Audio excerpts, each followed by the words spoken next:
Je vois le pape Léon XIV comme furieux contre Donald Trump et son ignoble régime de criminels de guerre. À ce stade-ci, le cérémonial semble avoir cédé la place à une forme de politique qui remplace la conscience par un mégaphone. Le pape Léon XIV est au Cameroun, où il vient de livrer ce que je considère comme son discours le plus puissant à ce jour, ripostant à Donald Trump, à Exet et à tout ce régime. Cela s'est produit le même jour où le frère du pape Léon XIV aux États-Unis aurait reçu des menaces de mort, pendant que Donald Trump et son régime continuaient d'intensifier leurs attaques contre le pape. Donald Trump envoie ses relais sur les médias américains pour attaquer le pape, et maintenant le frère du pape Léon XIV reçoit lui aussi des menaces de mort. On dirait que dans ce manuel médiatique, quand ils sont incapables de répondre à un argument, ils montent simplement le volume et appellent ça de la force. Je replace aussi tout cela dans le contexte où le pape Léon XIV aurait lui-même reçu des menaces de mort directement de Donald Trump et du régime de criminels de guerre de Trump. Il a été rapporté qu'en janvier, le régime de Trump a convoqué le principal ambassadeur du pape Léon XIV aux États-Unis et lui a dit qu'il transformerait cette papauté en une papauté du même genre que celle du XIVe siècle. Quand les Français ont tué le pape à Avignon, la papauté d'Avignon. Et c'est, aurait-il dit, ce qu'il ferait au pape Léon XIV s'il ne rentrait pas dans le rang. S'il continuait à critiquer Donald Trump, s'il refusait de se présenter aux célébrations du 250e anniversaire des États-Unis, s'il continuait à dénoncer ce qu'il faisait, alors ils invoquaient de nouveau le XIVe siècle comme une menace très directe. Quand une faction politique doit emprunter les fantômes de l'histoire pour fabriquer le silence, cela en dit généralement plus long sur elle que sur la personne qu'elle menace. Mais je vois le pape Léon XIV comme totalement sans peur. Il n'est pas du tout intimidé. Au Cameroun, il a déclaré « Heureux les artisans de paix, mais malheur à ceux qui manipulent la religion et le nom même de Dieu pour leur propre profit militaire, économique ou politique ». À mes yeux, il visait clairement Trump, Hexet et J.D. Vance. Vance s'est converti au catholicisme et, dans ce contexte, les paroles du pape Léon XIV paraissaient encore plus directes. Parfois, une seule phrase sur la paix suffit à faire tressaillir toute une machine amoureuse de la guerre, comme si la vérité venait d'entrer dans la pièce. Il a ensuite formulé son propos de façon encore plus claire. « Heureux les artisans de paix, mais malheur à ceux qui manipulent la religion et le nom même de Dieu pour leur propre profit militaire, économique ou politique, entraînant ce qui est sacré dans les ténèbres et dans la souillure.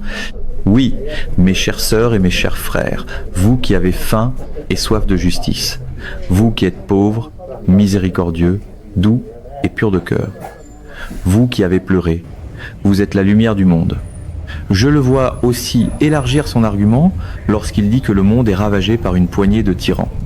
Dans la logique de ce discours, tel que je la comprends, cela vise Trump, Poutine et Netanyahou.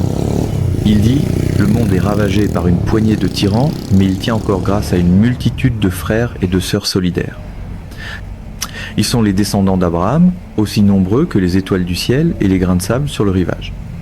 Regardons-nous dans les yeux, nous sommes ce peuple immense. La paix n'est pas quelque chose que nous devons inventer, c'est quelque chose que nous devons embrasser en acceptant notre voisin comme notre frère et comme notre sœur.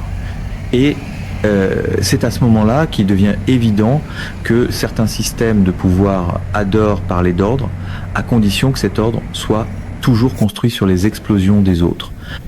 Après cela, le pape Léon XIV a insisté sur un autre point que je trouve particulièrement fort. Les maîtres de la guerre font semblant d'ignorer qu'il ne faut qu'un instant pour détruire, alors qu'il faut souvent toute une vie pour reconstruire.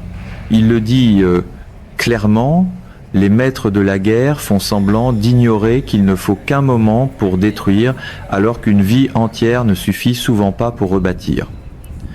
Il ferme les yeux sur le fait que des milliards de dollars sont dépensés pour tuer, pour dévaster, alors que les ressources nécessaires à la guérison, à l'éducation et à la reconstruction sont introuvables. Certaines personnes peuvent réciter par cœur le budget des bons, mais quand le sujet devient les êtres humains, leur mémoire devient soudainement très sélective. Je note aussi un autre angle de ce discours, où l'intensité de l'atmosphère au Cameroun était évidente et où la foule était manifestement bouleversée. Le message à ce moment-là était que la souffrance endurée par cette communauté n'avait fait que renforcer sa conviction que Dieu ne l'avait jamais abandonné et qu'en Dieu, dans sa paix, nous pouvons toujours recommencer à neuf. À mes yeux, l'une des personnes que le pape Léon XIV visait clairement était Pete Hegseth. Ce même jour, Hegseth a justifié les crimes de guerre commis par Trump et Netanyahou en invoquant des sermons, en invoquant les pharisiens et en affirmant que les médias sont comme les pharisiens qui se sont attaqués à Jésus. Hegseth a raconté avoir entendu ce week-end-là un sermon tiré de l'Évangile selon Marc, chapitre 3, le passage où Jésus entre dans une synagogue et guérit un homme à la main paralysée pendant que les pharisiens observent seulement pour l'accuser. À partir de là, Hegseth a conclu que la presse d'aujourd'hui ressemble à ces pharisiens. Elle est là pour consigner, pour rapporter et pour minimiser tout geste de bonté au service de son programme. L'ensemble, à mes yeux, montre que Hegseth compare en fait Trump à Jésus, et c'est exactement le type de logique qui opère maintenant à l'intérieur d'un régime religieux extrémiste, d'un régime criminel de guerre comme celui de Trump. Quand une salle de presse commence à emprunter les Écritures pour blinder le pouvoir, on comprend que le fond essaie de se cacher derrière le décorum. Il ne s'est pas arrêté là. Hegseth a aussi insisté sur le fait que rien n'est imposé à Donald Trump. Son idée, c'était que l'opération Epic Fury n'était pas quelque chose imposé au président des États-Unis. Trump prend lui-même ses décisions sur les intérêts du pays et sur la façon de les défendre, tout en travaillant avec des alliés et des partenaires, dans ce cas-ci Israël, qu'Hegseth décrit comme ayant une volonté et des capacités extraordinaires et pour lesquelles les États-Unis seraient reconnaissants. Autrement dit, chaque décision est fièrement revendiquée jusqu'au moment où il faut attribuer la responsabilité. Je vois aussi le reste de cette conférence de presse comme une prolongation du même registre de plainte chez Hegseth.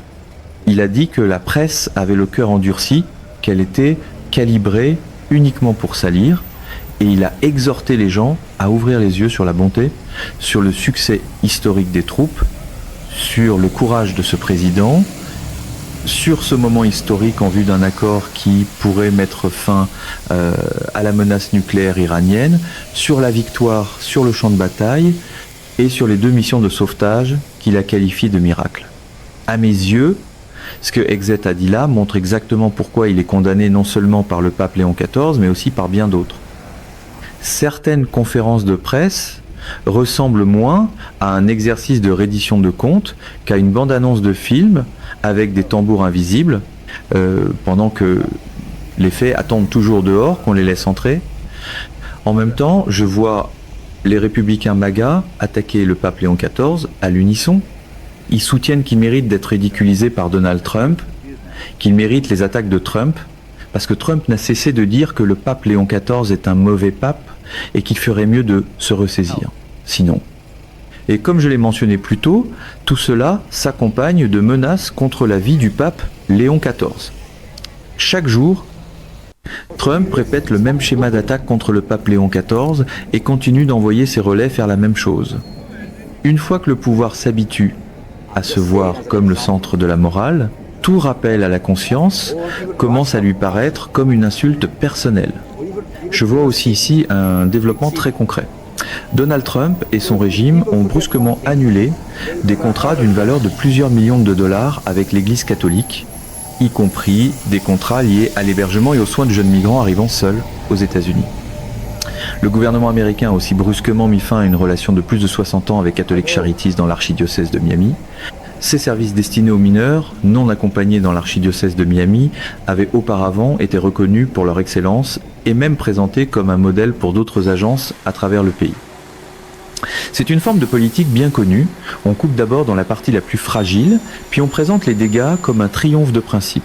À mon avis, la réaction d'Élie Stefanik rend elle aussi très claire la position de cette faction. Elle est catholique. Et pourtant, elle soutient quand même qu'évidemment Donald Trump va attaquer le pape si le pape fait de la politique. Mais le contenu réel du message du pape Léon XIV, tel que je le vois, n'est pas politique au sens étroit dont il l'accuse. C'est une insistance morale sur la décence, l'empathie, l'amour, le refus de la guerre et la reconnaissance du fait que les crimes de guerre sont un mal. C'est pourquoi, lorsque le camp de Trump répond par « arrêtez de parler de nous », je pense que cela dit tout ce régime. Apparemment, la nouvelle règle veut que, dès que quelqu'un évoque la compassion au mauvais moment, cela soit instantanément reclassé comme de la politique. Stefanik dit très clairement qu'elle ne veut pas voir le pape comme un politicien. Selon elle, le président des États-Unis est une figure politique. Alors bien sûr, il va faire de la politique lorsqu'il est attaqué politiquement. Elle veut que le pape évite la politique intérieure et qu'il mette plutôt l'accent sur le nombre croissant de nouveaux catholiques entrant dans l'Église comme un succès à long terme pour le catholicisme. Mais en même temps, elle insiste sur le fait que le pape ne devrait pas agir comme un politicien. Tandis que le président Trump, lui, est un dirigeant politique fort. Elle se dit donc déçue par ce qu'elle appelle l'attaque du pape et elle déplace l'attention vers le niveau historique d'appui des catholiques à l'égard du président Trump et des républicains à la Chambre. Cet argument donne l'impression que le pouvoir a le droit d'entraîner tout dans la politique, sauf ce qui pourrait l'obliger à se regarder dans un miroir. À mes yeux, MAGA Mike Johnson roule exactement dans la même voie. Il dit qu'un pontife ou n'importe quel chef religieux peut dire ce qu'il veut, mais que s'il s'aventure en terrain politique, il doit s'attendre à une réponse politique. Johnson dit avoir été déstabilisé par les remarques du pape au sujet de ceux qui font la guerre et au sujet de Jésus qui n'entend pas leurs prières. Il invoque ensuite la doctrine de la guerre juste, affirme qu'il y a un temps pour toute chose sous le ciel et prétend que les commentaires du président et du vice-président reflètent leur compréhension issue de briefings classifiés et d'un niveau essif des enjeux extrêmement élevés de la situation actuelle. À partir de là, Johnson soutient que si une nation décrite comme le plus grand commanditaire du terrorisme a perdu cette capacité, alors des millions d'innocents pourraient conserver la vie et ne pas être tués par des terroristes. Dans cette logique, il considère le résultat comme une bonne chose. Parfois, il suffit de quelques termes solennels pour qu'un argument enfile une veste de dignité, même quand son noyau reste une justification de la même trajectoire du pouvoir. Je vois aussi Troynel répéter presque exactement le même message. Selon lui, le pape devrait se concentrer uniquement sur le fait de guider son troupeau, de diriger l'Église et de rester en dehors de l'arène politique.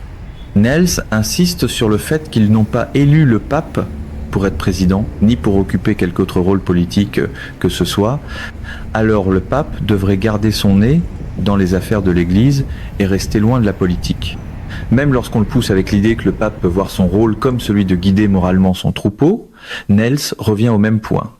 Qu'il s'occupe de son troupeau parce que Donald Trump est leur président, pas le pape. Mais ce qui est étrange, c'est qu'ils ne veulent séparer la morale de la politique qu'au moment exact où la morale commence à poser des questions. Carlos Jiménez propose une version plus douce, mais à mes yeux, le fond reste la même division. Il dit avoir une divergence d'opinion, puis résume sa position en disant qu'il est avec le pape pour les choses spirituelles et avec le président pour les choses politiques. À mes yeux, c'est encore une autre façon d'écarter le pape Léon XIV de tout espace moral ou public qui pourrait toucher aux décisions du pouvoir. Cela sonne propre et bien rangé, comme si l'on attribuait des pièces à l'intérieur de la maison du pouvoir, l'âme d'un côté, les décisions sur la vie des autres de l'autre. Ce qui frappe particulièrement, c'est que même Tucker Carlson a formulé une remarque que je considère extrêmement lourde. Il demande quelle est la religion civique des États-Unis, quelle est la religion du gouvernement américain, quelle est honnêtement la religion de Donald Trump, puis il conclut que ce n'est clairement pas le christianisme, mais l'israélisme, c'est, à dire, la défense d'Israël. AOC pousse la question vers le cœur même de l'autorité morale. Dans sa lecture, une fois que Trump en arrive à attaquer le pape, la question devient qui détient réellement l'autorité morale dans cette situation ? Et c'est souvent à ce moment-là que la scène politique révèle ce qu'elle peine le plus à cacher. La voix la plus forte n'est pas toujours la plus solide sur le plan moral. Je vois aussi le contraste devenir très net lorsqu'on compare cela à ce qui se dit en Iran. Le président iranien a publié « Votre Excellence pape Léon XIV, au nom de la grande nation d'Iran, je condamne l'insulte faite à Votre Excellence et je déclare que la profanation de Jésus, paix sur lui, prophète de paix et de fraternité, est inacceptable pour toute personne libre. Je vous souhaite la gloire venant d'Allah. » Dans le même esprit, M. Beghalab, présenté comme le chef du Parlement iranien, a réagi aux attaques de Donald Trump contre le pape en saluant le courage du pape Léon. Cette déclaration souligne que « je n'ai pas peur » résonne maintenant comme une condamnation des crimes de guerre d'Israël et des États-Unis, comme un slogan qui éclaire la voie pour tous ceux qui refusent de rester silencieux devant le meurtre d'innocents, et comme une reconnaissance du fait que le leadership du pape inspire des millions de personnes. Il y a une ironie profonde à voir le camp qui fait le plus souvent la leçon au monde en matière de morale, devenir celui qui se montre le plus irrité dès que la morale lui est renvoyée. Dans toute cette séquence, je vois Trump s'en tenir à un seul message. Léon ne comprend pas, Léon ne devrait pas parler de la guerre, ne devrait pas parler des migrants, devrait rester à sa place et ne comprend pas ce que fait l'Iran. Pourtant, au même moment, la première ministre Meloni d'Italie se range du côté du pape. Elle soutient que Donald Trump ne devrait pas attaquer le pape tous les jours et que le fait que Trump publie des mèmes de lui-même en Jésus ou des mèmes de Jésus le prenant dans ses bras pour justifier la guerre est inacceptable. Et même lorsque Meloni ne fait rien d'autre qu'exprimer son désaccord avec ce comportement, la réponse de Trump consiste quand même à la déclarer inacceptable, à prétendre qu'elle ne se soucie pas de savoir si l'Iran obtient une arme nucléaire, qu'elle manque de courage et qu'il ne l'aime plus. Dans ce modèle, toute personne qui refuse de répéter le script approuvé est traitée comme si elle avait trahi la scène elle-même. C'est là que tout en est en ce moment.